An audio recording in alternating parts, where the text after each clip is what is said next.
First of all, welcome back everyone to our options education webinar series. My name is Tony Zhang. I'm the chief strategist here at Options Play. And today we're going to continue on our journey on getting started with options. And today we're going to be covering the basics of call and put options. A lot to cover here today, so let's go ahead and jump right into it. Before we do, what we are going to discuss here today is purely for education and demonstration purposes. It is not a solicitation or recommendation to buy or sell any of the specific securities that we'll be using as example purposes during today's session. And options involve risk and are not suitable for all investors. So make sure that you understand what those risks are before you add options as a asset class to your portfolio. So today we're going to review call and put basics, and then we're going to look at how to read an options chain so that you're proficient in understanding how to read a quote for options. And then we're going to take a look at long and short equity calls, long and short equity puts, and helping you put it all together by showing you an example of buying a call, selling a call, buying a put, and selling a put, and what the differences are between the two, and then open this up for Q&A here at the very end. So let's start off with just reviewing kind of what is an option. It's simply a contract between a buyer and a seller where the buyer is paying a premium to exercise on the terms of the contract, and sellers are obligated to fulfill the terms of the contract. And this is issued either as a call or a put, and the calls contain the right to buy, and the puts contain the right to sell. An option contract may very well feel like a legal contract because it really is, because it's a contract between a buyer and seller. So an option contract has effectively four things that you are agreeing to. You are agreeing to a quantity, meaning how many contracts are you or rather how many shares each contract represents. Most option contracts have 100 shares.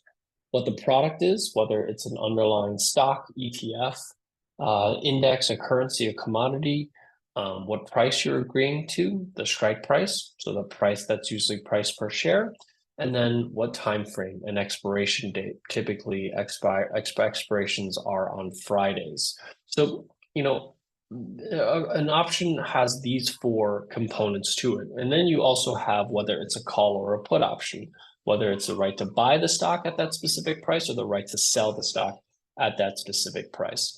Once you enter a contract, it can either be exercised, it can either expire, or it can be traded at expiration. And effectively, the buyer pays the premium to the seller in order to get into the contract. Now, we have long calls, short calls, long puts, and short puts. We're going to look at these four examples during today's session. Give me 1 second, guys. I apologize. 1 second.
Apologize.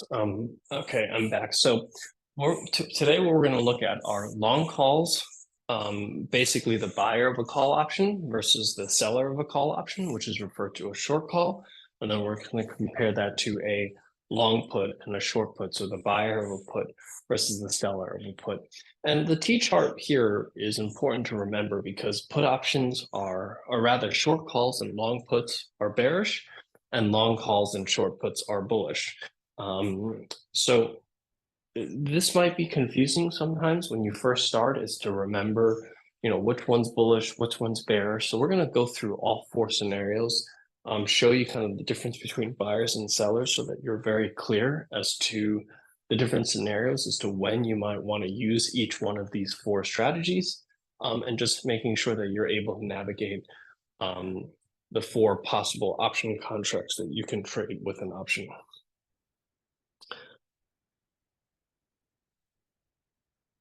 So first, let's take a look at an options chain. So when you trade options, the first thing I think you have to figure out how to do is read an options chain, because this is really all the information that you need to understand an options quote. So when you pull up an options chain, unlike a stock quote where you just have, for example, at Apple, where it shows you the current price of Apple is 189.91 at the top of the screen. When you look at an options chain, you're going to see a lot of different quotes. So typically what you have are call options on the left-hand side of your screen and put options on the right-hand side of your screen. And this is where you're going to see the prices for call options versus put options. Calls are always on the left, puts are always on the right, and the strike price is always going to be in the very middle. So you can the strike price refers to the price at which you have the right to either buy for a call option or the right to sell for a put option. So as we kind of break it down, the top of the screen, typically what you have is a choice of different expiration dates as well. So because each option contract represents a specific underlying for a specific strike price, for a specific expiration date, this is how you choose the different expiration dates on an options chain. So once you choose an expiration date, you'll see the calls and puts for that specific expiration date. So on my screen, what I'm showing here right now is the February 9th, 2024 expiration date. This is obviously slides that were put together earlier in the year, but the quotes in terms of how the screens are laid out are the same. So when you look at the call side, what you're going to see are different quotes. The first thing you're going to look at is the last price. That's the price at which the last trade was traded for. Now, when you have a stock like Apple, that last quote very much could be from the last few minutes, could be from just a few seconds ago. But sometimes when you look at options that don't trade very often, you might have last prices that were traded a few days ago. So just to be aware that unlike a stock price, an option contract may not have traded very often recently. So the last price may not even be from today. So it's important that when you're looking at option quotes that the last price usually is not typically used very often. You can look at change. However, change is based on the last price. So like I said, with something that's very liquid like options, with Apple, last price is probably fairly indicative of the current price of the option. But when you're looking at something that hasn't traded very often, the last price could be from earlier today, it could be from a few days ago, it could even be from a few weeks ago. Sometimes options have never traded before, and you don't have a last price at all. What's more important, I think, is the bid and the ask price. That is the current available quote, meaning the best bid and the best ask. That gives you a much better indication of what the current price of the option is. So as options traders, we don't look at last price very often. We more often look at bid and ask price for a gauge for the current price of the stock. And then you also have volume and open interest. And volume and open interest give you a sense for how many contracts were traded today That's what volume tells you. And interest tells you how many contracts are outstanding at the moment. So for example, when we're looking at, let's say, the 180 strike, and it shows you there's 3,580 contracts outstanding, that means that there are 3,580 contracts that buyers and sellers have agreed to that are still outstanding at this moment. And out of those 3,580 contracts, 1,264 contracts traded today. That's what the volume indicates. So if we look at a long call option, so let's say, for example, we're looking to buy to open, which is buying a one contract of XYZ call option expiring on March 15th with a strike price of 150. And let's say we pay $7 for that call option. Then you have a payoff graph that looks like this. Effectively, you have a strike price, you have a premium that you're paying for that call option, which is what you use to calculate the break-even price. So it's 150 plus $7. That gives you the break-even price of 157. So the call option that you purchase has to basically, or the stock has to go above $157 in order for the stock to break even.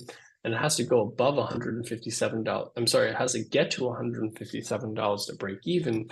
And then it has to go above $157 in order to turn a profit. If, let's say, the stock is below 157 at expiration, that's actually when the option has losses. So the max risk on a call option when you purchase it is the premium that you pay, which is $7 for the option. No matter what happens, even if the stock goes to zero, the most you can lose is the $7 that you paid for the option. Your break-even price is the strike price plus the premium that you pay, $157, and you achieve your maximum gain if the stock is above your break-even price. So the higher the stock goes, the more potential profits that you have on a call option that you purchase. So as an option buyer, you buy it because you believe the stock is going to rise in value sometime in the future. And what you're trying to do is you're effectively placing a bet on the fact that the stock will rise in the future. And you are betting the premium that you paid on that specific outcome. Because if that outcome doesn't work out, the most you lose is what you pay for that specific call option. And then on the flip side, if you look at a short call option, so every single option contract has a buyer and a seller. So if you were the buyer of that March 15th 150 call option for $7, someone sold that call option to you for $7. Now, when we say a seller on the other side, we're typically referring to a computer, a market maker that's sitting on the other side. It's not an actual investor necessarily on the other side of the trade. So a lot of times people have the misconception that if you're a buyer, someone has to take the other side of the trade. Technically, someone is taking the other side of the trade, but as a market maker, when they take the other side of the trade, they're not necessarily taking on the exact opposite risk as you, meaning they're not betting on the opposite outcome as you, because a market maker that's taking the other side of the trade will immediately hedge their risk, and they're just looking to make the difference between the bid and ask quote, because they're not necessarily taking on the overall risk of the other side of the trade. So I just want to make that clear, because that's a big misconception a lot of beginner traders tend to have, is that, oh, if I'm losing money on this trade, someone else is making money on the trade. That's not necessarily true. So if you were the buyer, if someone else was the buyer of an option and now you're the seller of this call option, well, now you have effectively the opposite risk profile as someone who is the buyer. Your maximum risk is unlimited, because if the stock keeps moving higher and higher and higher, you can lose more and more money as a call seller. A call seller, in terms of risk profile, is somewhat similar to shorting the stock. When you short a stock, you can lose more and more money if the stock keeps going higher and higher and higher. The break-even price is the same as before. It's $157 because you're getting now paid $7 in order to sell a call option. So if the current stock price is at 150, the stock can basically move all the way up to $157 before you have any losses, and only if it goes above $157 do you see losses. And your maximum gain is going to be if the stock is at the strike price or lower, which is $150. So as an option seller, when you choose your strike price, you're generally choosing strike prices that you believe the stock price is going to remain below that specific strike price. So think about like if Apple's trading at $180, $190, maybe you sell a 210 strike price. You might sell that 210 strike price because you believe between now and the expiration date, the stock is going to stay below 210. That's kind of the belief that you have when you go about selling a call option. As a buyer, you're buying an option because you believe it's going to rise in value. As an option seller, you believe that there's a limit as far as how much higher the stock can go, and you don't believe the stock will exceed that specific strike price. So now let's take a look at kind of the scenario of the buyer and the seller and kind of how the trade plays out over time. So in the first example, you have the March 15th 150 call that was traded for $7. You have a buyer that paid $7 for that price, and then you have a seller that received $7 for that call option. So the buyer paid $7 or $700 total, and the seller received $7 or $700 total, because each contract is worth 100 shares. So let's go through the example of, let's say, halfway through expiration. So this is a 30-day option.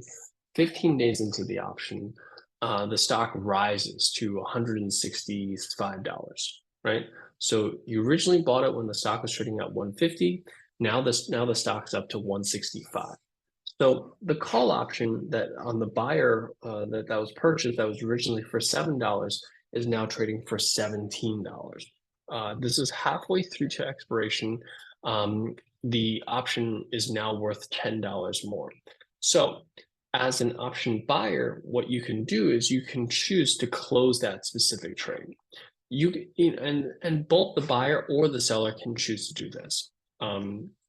So you can choose to close out this trade for $17, and basically what that means is that you would receive $1,700 minus the $700 you paid, which is a gain of $10 per share or $1,000 total on the purchase of that call option, right? So the stock moved $15 higher, and you made a $10 gain on that specific outcome.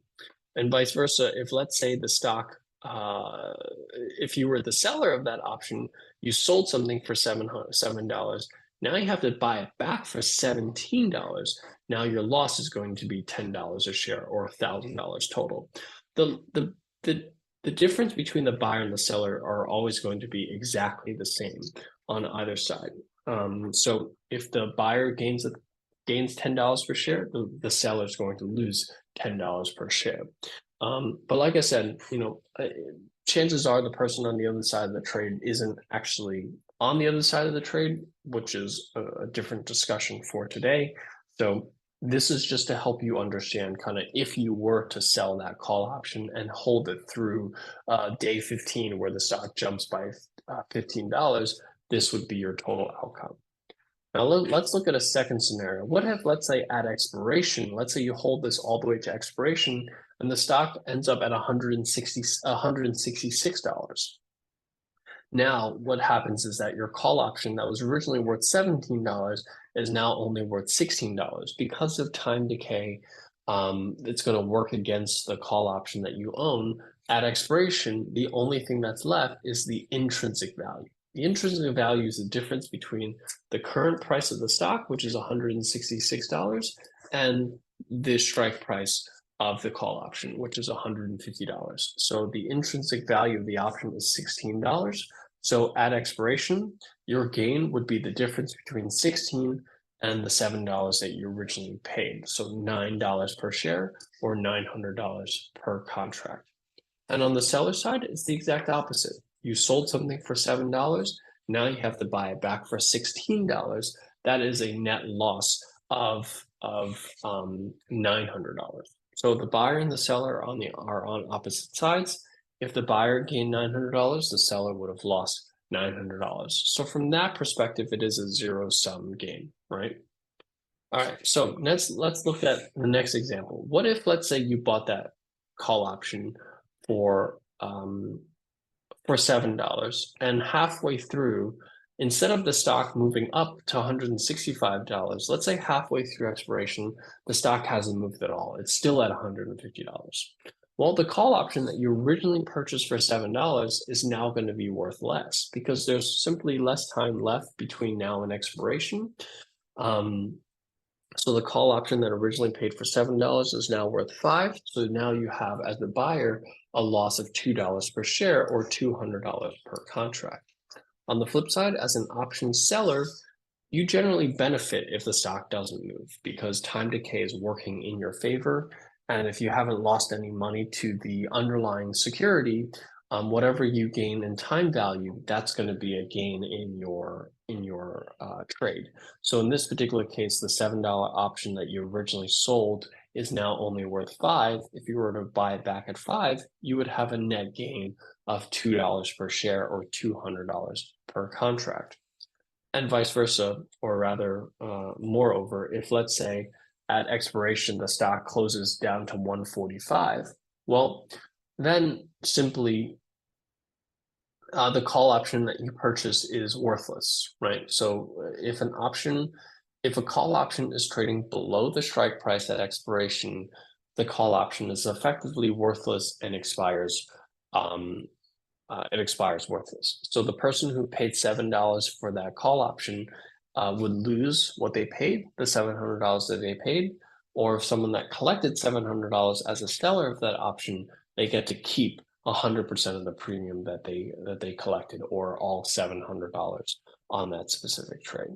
So what this hopefully shows you or illustrates to you is kind of the different scenarios if you were a buyer or if you were a seller and the stock were to move higher or to move lower, what the different outcomes are and what the different scenarios that you might be in as a buyer or the seller of a call option once you've established the trade. Okay. So with that, then let's look at put options, right? Let's say you were to buy a put option. You buy a March 15th 150 put for $7. So your maximum risk, just like a call option, is going to be what you pay for the premium, for the put option. That's going to happen if the stock is at or above the strike price at expiration. So a put option gives you the right to sell the stock at a specific price. So generally speaking, if the stock is above the strike price, you wouldn't sell a stock at $150 if it's worth $155 or $160, which is why a put option will expire worthless if the stock is above the strike price at expiration. So your maximum risk happens if the stock is at 150 or higher, you're going to lose $7 per share. The break even is if the stock moves below the strike price minus the premium that you pay. So 150 minus $7 is $143. That's your break even price. And if the stock were to break below the break even price, that's when you have a profit potential. So only if the stock were to move below the break even price does this strategy turn a profit. So as a put buyer, you typically only want to buy a put option if you believe the stock is going to be meaningfully below the break-even price of the put option that you've purchased. If you don't believe the stock is going to go below the break-even price of the put option, chances are you probably shouldn't buy a put option. And that's a lesson that I think a lot of investors learn sort of the hard way. A lot of times you learn that call options are bullish, put options are bearish. So as soon as you think the stock is going to drop, you go out and buy put options. Next thing you know, the stock does drop, but it doesn't drop far enough. And even though the stock moved in the direction that you expected to, you actually still lose money on the trade. And that's always a tough lesson to learn because you basically got the directional view correct, but you lost money on the trade. And this is really important concept to understand with options is that there's a break-even price and you have to believe the stock is going to exceed the break-even price before it's justified to buy that put option. So let's take a look at this example and kind of work through this, right? And as a put seller, you basically have the opposite risk profile as a put buyer. Your maximum risk happens if the stock were to drop significantly. So a put buyer makes money if the stock drops significantly. A put seller loses money if the stock drops significantly. The break-even price is the same as before, $143. So as long as the stock stays above $143, the put seller will be profitable. And your maximum gain is achieved if the stock stays above the strike price. So if you sold a 150 put, as long as the stock stays above 150, you will achieve your maximum profit potential on that short put. So let's now take a look at kind of the buyer of a put option versus the seller of a put option and kind of what that looks like as different scenarios play out. So in this example, we bought the 150 put option that expires in 30 days for $7. Now let's fast forward halfway to expiration, and let's say the stock declines to $140. So the put option that you originally purchased for $7 per share is now worth $11 per share. So if you were to close that trade out by, at this point, something that you paid $7 for is now worth 11, means that you gain $4 per share or $400 per contract. Vice versa, as the option seller, if you sold something for $7 and you now have to buy it back for 11, that's a net loss of $4 per share or $400 per contract. Again, the buyer and the seller is a zero-sum game from this perspective. Whatever the buyer gains, the seller loses in this particular example. Okay. Now, let's say we fast forward all the way to expiration, the stock is down to 135. Remember, the value of an option at expiration is only the intrinsic value, which is the difference between the strike price and the current price of that stock. So 150 minus 135, that's $15. This option is worth $15 at expiration. So if you bought it for $7 and now it's worth $15, you would basically gain $8 per share or $800 per contract as the buyer of that put option. And vice versa, as the seller of that put option, you sold something for $7, you have to pay $15 now to buy it back.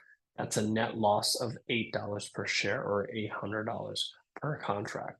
So if you buy a put option and the stock declines, you're going to be profitable.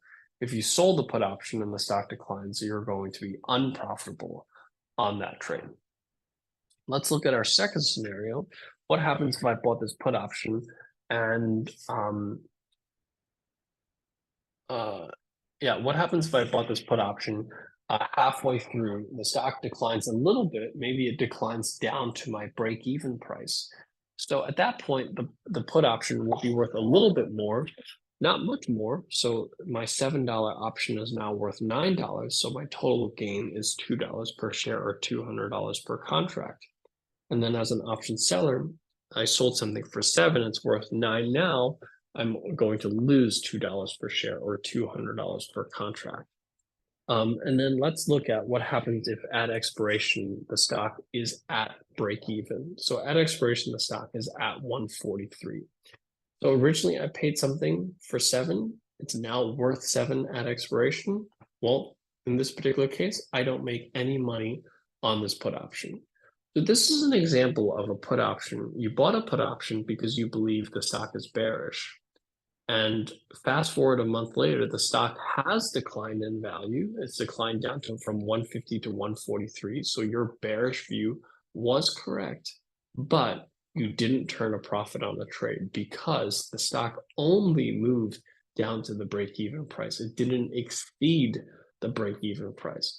This, like, once again, is probably one of the harder lessons that people generally learn sort of the hard way. You know, people either don't hear this message that I'm speaking about right now, or they just jump right into buying put options because they're bearish on a specific stock, or bullish, buying call options because they're bullish on a stock.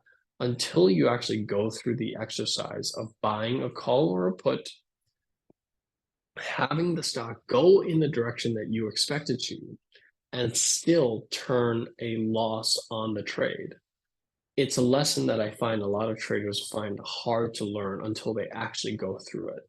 So what I'm trying to hopefully convey to you here during today's session is to be very intentional about when you think about buying a call or a put option, because you have to think about not just am I bullish or am I bearish? You have to think about what's the break-even cost of the option that I'm purchasing.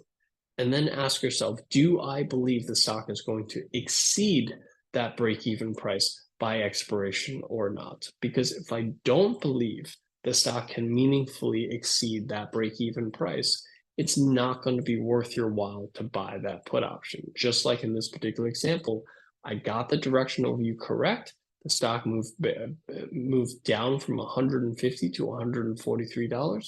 But at the end of all of this, I didn't turn a profit because the stock only met the break-even price. It didn't exceed the break-even price on this put option. So hopefully this illustrates to you kind of the difference between buying a call versus buying a put versus selling a call versus selling a put.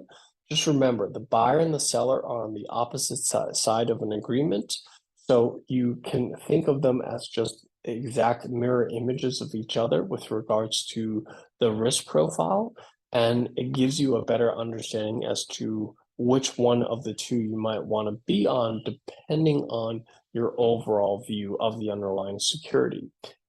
Many times you will find yourself better off selling options because as an option seller, you have a lot more opportunity to turn a profit.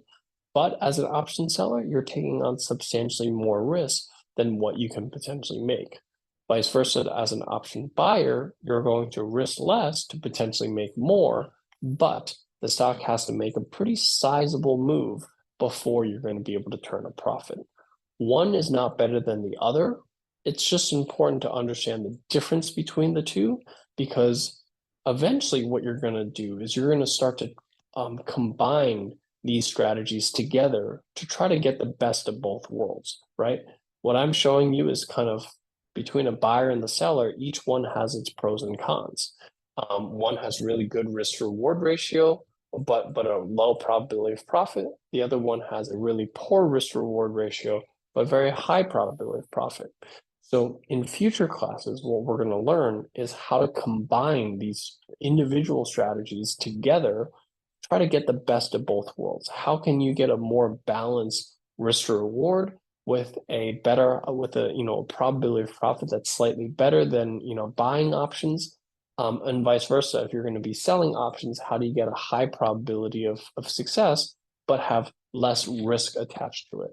There are ways that you can combine these strategies together to kind of get the best of both worlds. But in order for us to get to that point, to start exploring some of those more advanced strategies, more complex strategies, we really have to have a strong foundational base of these four core strategies before we can explore creating some of the more advanced strategies. So today's session is really designed to help you understand these four core strategies at a very foundational level, so that you have a clear understanding as to when do I want to buy a call or a put, when do I want to sell a call or a put, and understand the fundamental differences between the strategies, because eventually you're going to need that knowledge to figure out how to combine them to sort of get the best of both worlds. Okay. So with that, let's that covers what I wanted to share with you here today. Hopefully this was helpful in giving you a better understanding as to the differences between buying a call or a put and just the basics of a call or a put option. So at this point, what I'll do is I'll open this up for Q&A. If you have any questions, type your questions into the Q&A window at the bottom of your screen, and I'll try to answer as many questions as I have time for today.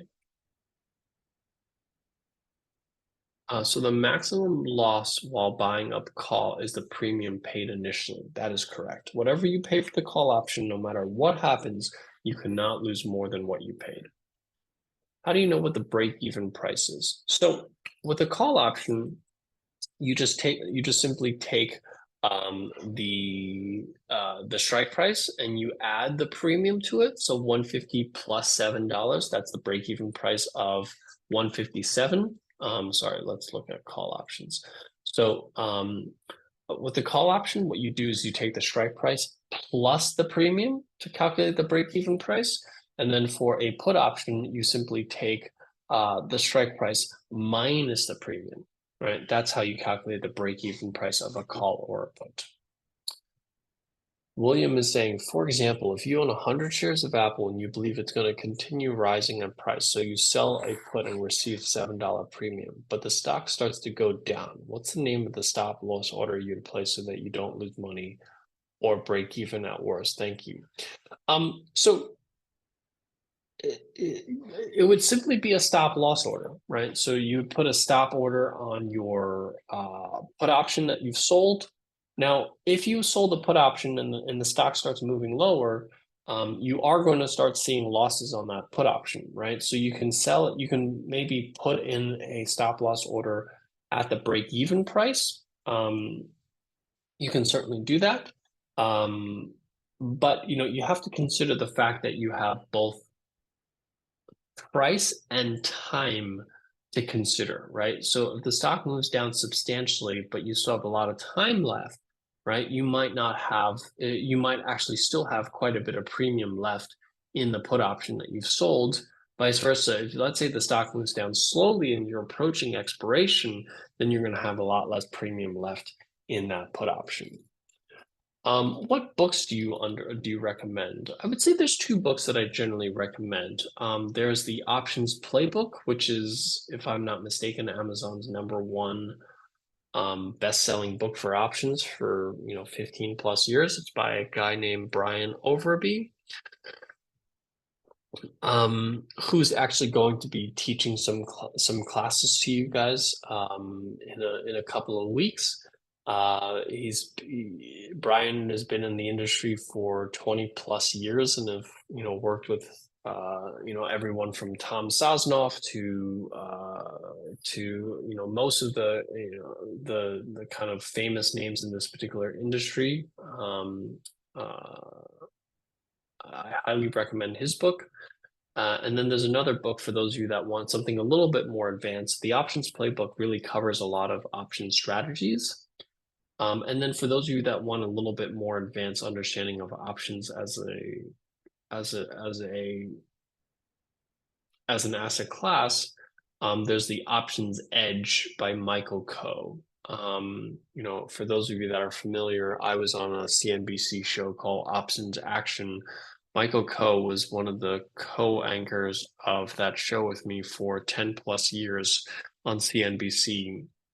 He's written a book called The Options Edge, which I think is a really fantastic book for everyone who wants to take a deeper dive into options trading. When will option strategies more preferable than buying versus selling stocks? That's a great question. I don't necessarily know that it's preferable to buy. It's different, right? Because you typically buy a stock, unless you're trading stocks, right? But a lot of traders buy stocks because they have a long-term view on a specific company. Options, you're taking a much shorter term view on a company when you're trading options. You are trading an option because you are looking for the leverage or you're looking for income. So it really depends on what your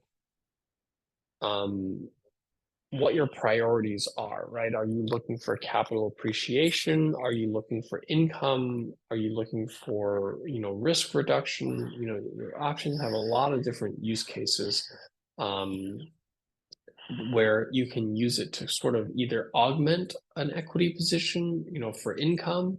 You can use it to protect an equity position, or you can use it to replace an equity position. So it really depends on which one of those three you're looking for to determine whether or not options is best suited for your portfolio.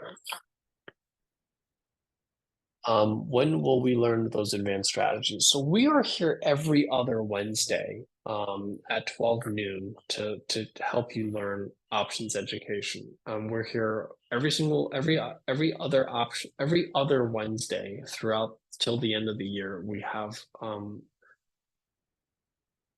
have events scheduled. If I'm not mistaken, mid-October is when we are expected to cover the advanced strategies on debit versus credit spreads. That's combining buying calls and buying calls and selling calls at the same time to sort of get the best of both worlds, and buying puts and selling puts at the same time to get the best of both worlds. So if I'm not mistaken, it's on October 16th, I believe, which is a Wednesday. That is the event that we are going to be covering those advanced strategies. Yes, these sessions are recorded.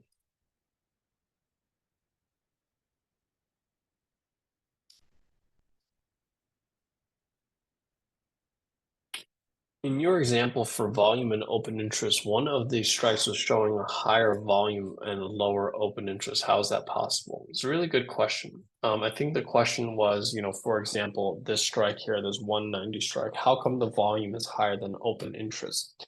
So volume ticks up throughout the day, but open interest only updates once a day. So open interest is not a live number. Volume is a live number that gets updated in real time. So basically at the end of today, you're going to see interest tick up to, let's say, I don't know, 80,000 contracts, 90,000 contracts. But this doesn't happen. This open interest doesn't update live throughout the day. It only updates at the end of the day. So something can trade more volume than there is in open interest. But when you do see more volume than open interest, then what you do know is that there were a lot more opening contracts today than closing contracts, because the most that you can close is 4,501 contracts, 40,501 contracts. That's the most that you can potentially close, because that's 100% of the outstanding contracts, right? So if something has traded 55,000 contracts, then at least some portion of that are brand new opening contracts. How do you calculate probability of a given option to be in the money? So, I mean, there are mathematical calculations for it. I'm not going to get into the mathematics of probability calculations and probability density functions, because that is, I would say, quite advanced math. It's really calculus level math that's involved in calculating some of these probabilities. Um, there is a Greek called delta, and delta gives you an approximation of an option expiring worthless. So there are a few different ways that you can do that, but the actual math behind it is beyond what we can cover on a webinar like this. I'm wondering why my account only allows cash secured puts and cover calls. So, it sounds like what you're approved for options is only level one. You're going to have to call your first trade representative to understand if you can potentially be approved for other strategies such as buying calls and puts. It usually is based on, how much you have in your account and how much trading experience that you have. But generally speaking, I think having a conversation with your with your first trade representative can potentially unlock some more strategies for your account.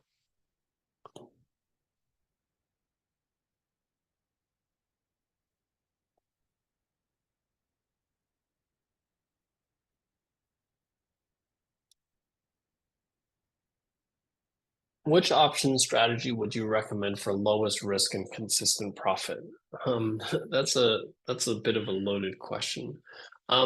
First of all, I think that if you want lowest risk, buying options is always going to give you a fixed amount of risk, right? So whatever you buy in terms of the option, that's the most you can risk. That way you can define your risk. If you're selling options, you're going to have to take on potentially a fairly significant amount of risk.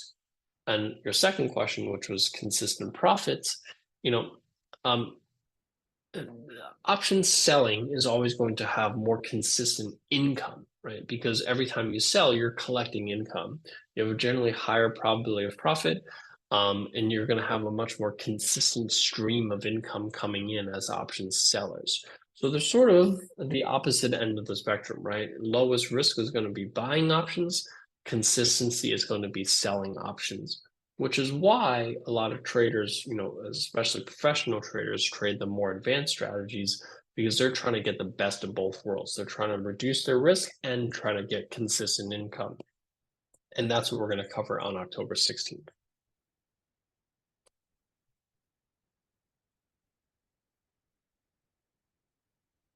If I collect $7 on selling the 150 put, if it expires at 144, do I get to keep the whole $7 and the put expired worthless?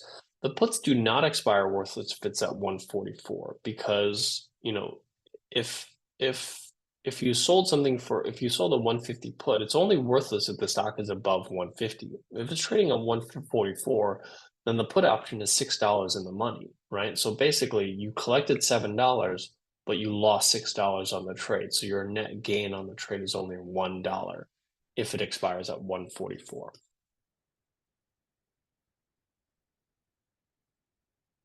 I had heard that the best time to start selling puts is around 30-day time frame because it starts losing premium due to the faster time decay. Is that correct?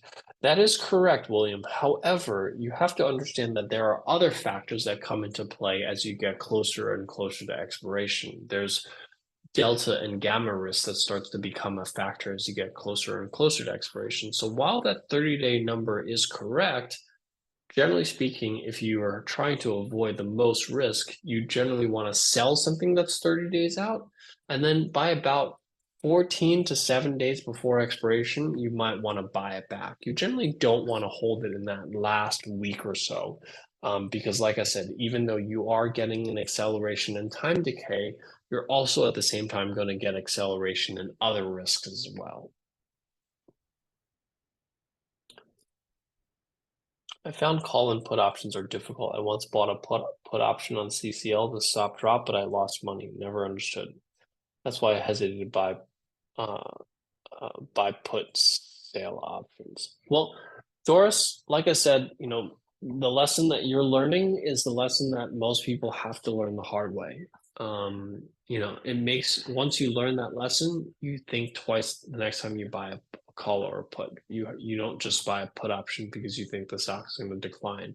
You look at what the break-even price is and you say to yourself, do I think the stock is going to go below that break-even price? And then you only buy put options when you believe the stock is going to go below that break-even price. And you're going to find that it's not very often that you're going to think the stock is going to drop below that break-even price. But when you do, that is when you want to buy that put option. How can you tell how many are short or long options in the volume or open interest column? You cannot. That is data that is not available. Only the exchanges know that data. It is not publicly available data as far as how many contracts are long versus short. Okay, those are all the questions. A lot of questions here today, a lot of fantastic questions. Hopefully the questions help provide a little bit more color to what you learned here today. Like I said, today is really the foundational knowledge that you need to trade more advanced strategies. And that's the goal for investors. If you're going to trade options, your goal should be to eventually trade those more advanced strategies because then you really get the best of both worlds, right? With calls, with buying a call or selling a call or buying a put or selling a put, each one of them has some pros and cons. While there are some use cases where you're going to sell cover calls and selling cash secured puts, buying calls and buying puts are strategies that you should, generally speaking, use fairly sparingly because you really need the stock to make a big move to justify buying a call or buying a put. You're going to find yourself far more often looking at potentially, if you're trading single legs, you're almost always going to be selling a cover call or selling a cash secured put. you generally don't buy calls or puts that often because of what Doris was just explaining, how she bought a put option, the stock moved lower, but she still lost money on the trade. Because the premium that you have to pay many times is pretty substantial, and it's hard to overcome that break-even price in order to turn a profit on buying a call and a put. So with that, thank you so much for your time today. I hope that this was helpful in giving you that foundational knowledge of calls and puts. And I'm really looking forward to kind of continuing this education with everyone and making sure that you have what you need to graduate to more advanced strategies that's going to give you kind of the best of both worlds. With that, thank you so much and have a great trading day.